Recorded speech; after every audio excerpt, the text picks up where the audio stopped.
Traore's shock the world.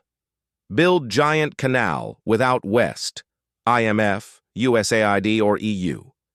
In a region long shaped by colonial legacies, structural adjustment programs, and foreign aid conditionalities, Burkina Faso's interim president, Captain Ibrahim Traoré, has emerged as a symbol of African self-determination. Known for his vocal stance against Western political influence and military intervention, Traoré is now making headlines for something even bolder: a massive, African-led irrigation canal project, launched without any funding or involvement from the IMF, USAID, or the European Union.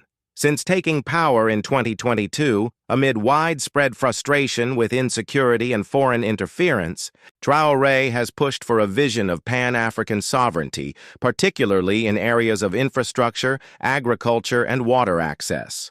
In 2024, his government announced plans for a major canal and irrigation network aimed at revitalizing agriculture in the country's drought-prone north.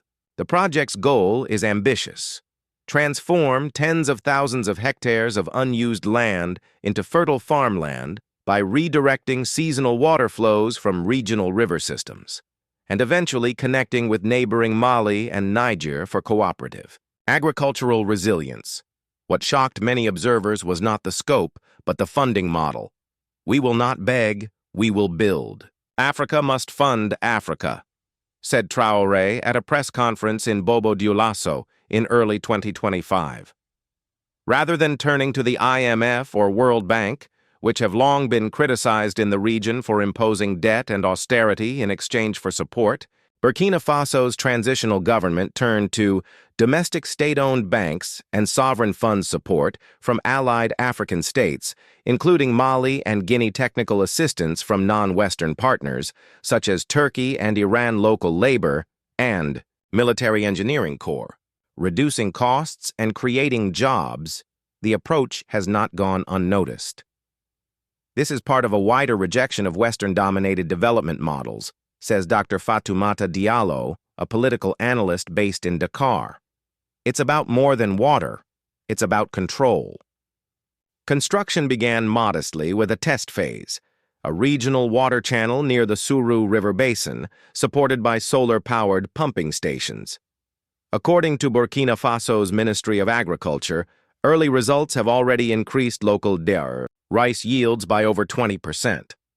The next phase, still under planning, involves expanding the canal toward dry zones where farming has become nearly impossible due to climate change. Importantly, no Western contractors are involved, and Burkina Faso has declined offers of technical oversight from EU and US-linked agencies.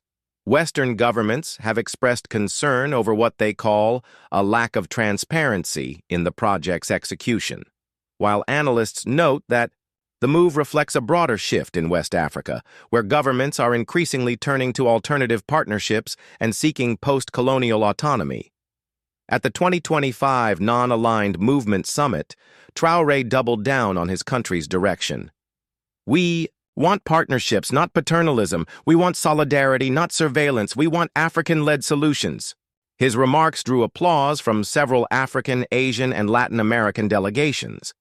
IMF officials warned that Burkina Faso risks long-term isolation from global capital markets.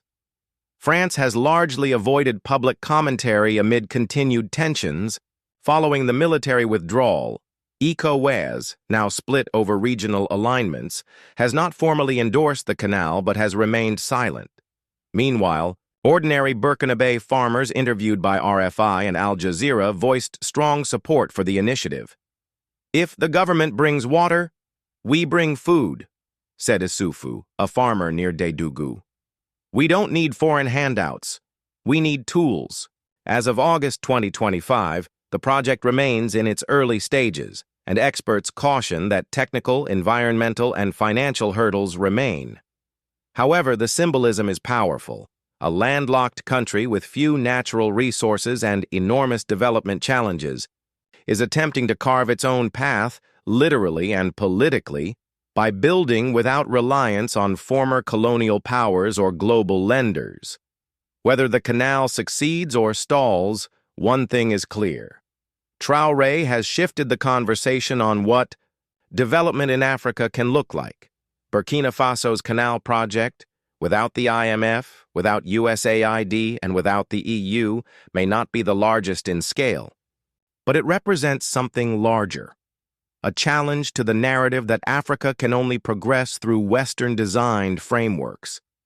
This is more than a canal, says Dr. Diallo. It's a political current. And the world is starting to notice.